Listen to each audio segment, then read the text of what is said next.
एक बार सुंदरपुर जंगल में एक विशाल शैतानी चील की एंट्री होती है, जो कि दूसरे जंगल से आया था। वो मांस भक्षी था और पक्षियों का मांस खाना उसे बेहद पसंद था। वो जब सुंदरपुर जंगल में आता है तो यहाँ के पशु पक्षियों को देखकर मानो उसके मुंह में पानी ही आ जाता है। अरे वाह वाह, इस जंगल में तो काफी सारे पक्षी मौजूद हैं, वो भी हट्टे कट्टे।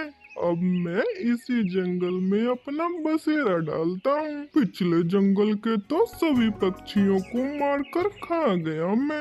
अब इस जंगल के पक्षियों की बारी है। वो दुष्ट चील जंगल में एक बड़े से पेड़ पर अपना घोंसला बनाकर रहने लगता है और दूर से ही सभी पक्षियों पर नजर रखने लगता है कि वो क्या कर रहे हैं, कहाँ जा रहे हैं। इन्हीं सब की जानकारी वो रखने लगता है। एक दिन की बात है, उसी रास्ते से रंगोली नाम की चिड़िया दाने की खोज में जा रही थी।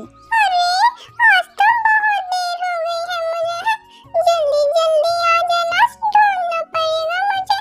मेरे बच्चे बेचारे घर पे भूखे होंगे। अगर जल्दी से दाना लेकर घर नहीं पहुंची तो उन बेचारों का रो रो कर बुरा हाल हो जाएगा। ऐसा सोचकर रंगोली चिड़िया और जल्दी जल्दी उड़ने लगती है। इतने में उस चील की नजर रंगोली पे पड़ती है और वो उसे देखकर मन में सोचने लगता है। अरे वाह, ये चिड़िया तो इधर ही आ रही है। अरे वाह वाह, क्या बात है। कितने दिनों के बाद ऐसा शिकार हाथ में आया है। अब मैं इसे मारकर अपनी भूख मिटाऊंगा। जैसे ही रंगोली चिड़िया उस शिकारी चील के घोंसले के पास से गुजरती है, वो चील रंगोली पे हमला बोल देता है। रंगोली को कुछ समझ में नहीं आता और वो छटपटाने लगती है। चील उसे पकड़कर अपने घोंसले में ले आता है और उस पे चिल्लाते हुए कहता है, अरे ओ चिड़िया, अपना मुंह मत खोलना। मैं कोई तेरी बकवास नहीं सुनना चाहता।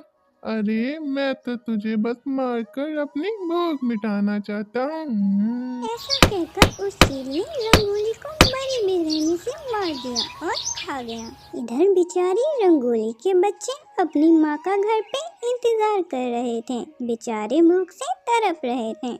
टुनटुनी चिड़िया उनकी पड़ोसन थी। जब रात होने पर भी रंगोली चिड़िया घर नहीं पहुंची तो टुनटुनी को रंगोली की चिंता सताने लगी और वो तभी गौरी कब्बी के पास जाकर बोलती है, अरे गौरी, ये रंगोली क्या अपने रिश्तेदार के पास गई है? नहीं टुनटुनी, मुझे तो इसके बारे में कोई जानकारी नहीं।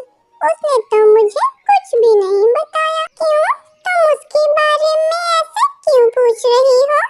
क्या कुछ हुआ है क्या? अरे गौरी, रंगोली सुबह से गई हुई है और अभी तक घर नहीं लौटी। अब तो देखो कितनी रात भी हो गई है।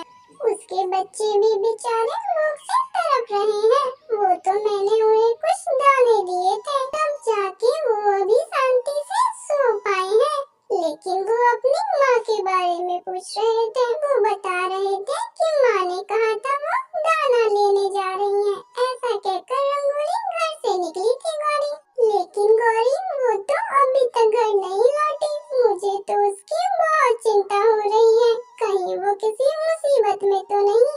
क्या तो तुम ठीक रही हो टुनटुनी, पर हम कर भी क्या सकते हैं? देखो कितना घना अंधेरा है। ऐसे में हम रंगोली को भला कहाँ ढूंढेंगे? ऐसा करते हैं, अभी सो जाते हैं। कल सुबह सुबह ही उसकी